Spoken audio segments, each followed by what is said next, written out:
नमस्कार साथियों, आज हम चर्चा करने वाले इस वीडियो के अंदर शरीर रचना विज्ञान में कौन कौन सी शब्दावलियां होने वाली है, प्रयुक्त होने वाली है। शरीर रचना विज्ञान में प्रयुक्त होने वाली शब्दावलियां कौन कौन सी होती है। फर्स्ट रहेगा संरचनात्मक स्थिति। संरचनात्मक स्थिति के अंदर कौन कौन सी शब्दावलियां होने वाली है, इसके अंदर जो कि ये अनेकों शब्दावलियां होने वाली है, तो इनके बारे में चर्चा करेंगे।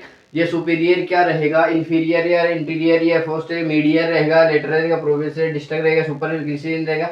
इन सब के बारे में अभी चर्चा करने वाले इस वीडियो के अंदर। संरचनात्मक स्थिति क्या रहेगी, संरचनात्मक स्थिति के बारे में देखेंगे और इनको विस्तार से इनके पॉइंटों के बारे में देखेंगे कि क्या पॉइंट्स क्या क्या कहना चाहते हैं। तो चलिए स्टार्ट करते हैं। फर्स्ट पॉइंट रहेगा अपना संरचनात्मक स्थिति। देखेंगे संरचनात्मक स्थिति होती क्या है, फिर उसके बारे में देखेंगे क्या क्या चलते। चलिए, मानव विभिन्न अंगों की अवस्थिति को बताने हुए उपयोग में किए जाने वाली शब्दावलियों को संरचनात्मक स्थिति के अंतर्गत परिभाषित किया जा सकता है। इसमें शरीर सीधा स्थिति में रहता है, पैर दोनों समीप तथा दोनों भुजाएं दोनों ओर लटती हुई, जबकि हथेलियां सामने की ओर होनी चाहिए। इस अंगों की क्षमता के अनुसार व्यायाम से प्राप्त अनुकूलन में शरीर में संतुलन विकास होता है। फर्स्ट रहेगा अपना ए रहेगा सुपीरियर या कैनियल रहेगा। फर्स्ट रहेगा अपना सुपीरियर रहेगा। सुपीरियर भी बोल सकते हैं इसको या कैनियल भी बोल सकते हैं। इनको दो नामों से जाना जाता है, कैनियल या सुपीरियर। तो चलिए, कैनियल और सुपीरियर होता क्या इसमें, इसके अंतर्गत पैर से सिर की ओर स्थिति देखी जाती है। पैर से सिर की ओर स्थिति देखी जाती है, जैसे जांग घुटने के ऊपर सुपीरियर होती है। जांग के घुटना होता है ना, जांग का घुटने के ऊपर सुपीरियर होती है। चलिए, सेकंड पॉइंट रहेगा अपना बी रहेगा। बी कौन सा रहेगा, बी के अंदर इन्फीरियर या कॉन्ड्रल रहेगा। तो चलिए, इन्फीरियर इन्फीरियर क्या होने वाला है, इसके अंतर्गत शीर्ष से पैर की ओर स्थिति देखी जाती है। इसके अंदर शीर्ष से पैर की ओर, ऊपर से नीचे की ओर स्थिति देखी जाती है, जैसे यानी पाद मतलब फुट पैर, जैसे कि एडी को बोलते हैं पिंडलियों से नीचे की ओर स्थिति होती है, जो कि इन्फीरियर होती है पिंडलियों की ओर, पिंडलियों की नीचे की स्थिति है ना। तो चलिए आगे थर्ड पॉइंट रहेगा सी रहेगा इंटीरियर या वेंट्रल रहेगा। इंटीरियर या वेंट्रल रहेगा। चलिए, शरीर के पिछले सिरे के सामने आगे के सिरे की ओर स्थिति होती है, जैसे नाक कान के आगे की ओर स्थिति इंटीरियर स्थिति होती है। इंटीरियर स्थिति होती है, ये सी होने वाला है। चलिए फोर्थ पॉइंट की ओर देखेंगे। डी रहेगा अपना, डी रहेगा जो कि फोस्टोरियर या ड्रोनसल। ड्रोनसल क्या कहा जा सकता है, फरस्टीय सतह, फरस्टीय सतह कहा जा सकता है इसको। चलिए फरस्टीय सतह देखते हैं। शरीर के अगले सिरे से पिछले सिरे अर्थात पीठ की ओर स्थिति होती है, जैसे कि कान नाक पश्चवती पोस्टीरियर स्थिति होती है। चले आगे चलेंगे। ई रहेगा, 5 पॉइंट रहेगा। ई रहेगा मीडियर रहेगा। मीडियर क्या होता है, मीडियर के बारे में देखेंगे।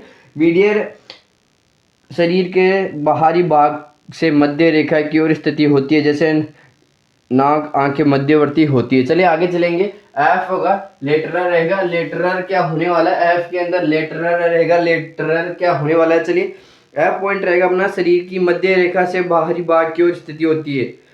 शरीर की मध्य रेखा, शरीर की मध्य रेखा से बाहरी ओर की स्थिति बाहर आंखों नाक से लेटरल होती है। आंखें नाक, आंखें नाक इसके अंदर आते हैं। चलिए आगे चलेंगे। जी रहेगा अपना, चलिए आगे चलते हैं। जी रहेगा अपना प्रोक्सिमल रहेगा। प्रोक्सिमल के अंदर कौन कौन से पॉइंट्स होने वाले हैं, प्रोक्सिमल शरीर की प्रोक्सिमल रहेगा। प्रोक्सिमल के अंदर कौन कौन से होने वाले हैं, शरीर की धड़ के समीप की ओर स्थिति होती है। शरीर के धड़ रहेगा ना, उसके समीप की ओर स्थिति, जैसे कंधा रहेगा कोनी से प्रोफेशनल रहेगा। चलिए आगे चलेंगे। डिस्टल रहेगा, एफ पॉइंट रहेगा। एफ रहेगा डिस्टल रहेगा। डिस्टल रहेगा। डिस्टल के अंदर कौन कौन से होने वाले हैं, शरीर के धड़ से दूर की स्थिति होती है, जैसे कलाई अगर बाहु डिस्टर्ब होता है। चलिए आगे चलेंगे। आई रहेगा सुपरफिशियल। सुपरफिशियल रहेगा। सुपरफिशियल या और नाम से भी इसको कहा जाता है एक्सटर्नल रहेगा। एक्सटर्नल, चलिए ये क्या होने वाला है, शरीर की बाहरी सतह के समीप की स्थिति होती है। शरीर का जो बाहरी सतह होता है उसके समीप की स्थिति होती है, जैसे पसलियां रहेगी, हृदय रहे से अधिक सुपीरियर रहेगा। चलिए आगे चलेंगे। जे रहेगा इंटरनल या ड्रिप रहेगा। इंटरनल या ड्रिप रहेगा। चलिए, शरीर की बाहरी सतह से दूर या अंदर की स्थिति होती है, जैसे हृदय पसलियों के इंटरनल या ड्रिप होता है। चलिए आगे चलेंगे। के रहेगा पेरिफेरल रहेगा। के रहेगा अपना पॉइंट, के पॉइंट रहेगा पेरिफेरल रहेगा। पेरिफेरल के अंदर कौन कौन से अंग होने वाले हैं, शरीर के केंद्रीय अंग, शरीर के केंद्रीय अक्ष से दूर की स्थिति होती है। शरीर का जो कि केंद्रीय अक्ष रहेगा उसकी दूर की स्थिति रहती है, जैसे पेरिफेरल तंत्रिका मस्तिष्क या सुपुमना रज्जु रज्जु होने वाले हैं। स्पाइनल कॉर्ड से निकलकर दूर तक फैलती है, स्पाइनल कॉर्ड से निकलकर दूर तक फैलती है। चलिए आगे चलेंगे। एल पॉइंट रहेगा अपना, तो चलिए एल पॉइंट रहेगा, प्लांटर तल रहेगा। प्लांटर तल का मतलब रहेगा फुट या पाद के निचली सतह में स्थिति होती है। फुट रहेगा, पैर रहेगा, इसका तल रहेगा, इसके बारे में बताया गया है। चलिए आगे चलेंगे। एम रहेगा, एम रहेगा कि ड्रोनसल तल रहेगा। ड्रोनसल तल के अंदर भी सेम स्थिति होने वाली है, मेरे को ऐसे लग रहा है। इसके अंदर कुछ ना कुछ अलग रहेगा। ये तल रहेगा तो इसके अंदर भी तल की बात होगी, इसके अंदर भी तल की बात होगी। ये प्लांटर रहेगा, ये ड्रोनसल रहेगा, तो इसके अंदर थोड़ा सा परिवर्तन होगा, वो देखेंगे। ड्रोनसल के फुट के ऊपरी सतह की स्थिति होती है, यह नीचे तल के नीचे की सतह होती है, नीचे की सतह होती है, नीचे की सतह होती है। ये ऊपर की सतह होती है, ऊपरी ऊपरी सतह होती है, ये नीचे की सतह होती है। चलिए आगे चलेंगे, एन की ओर चलेंगे। एन रहेगा, पामर रहेगा।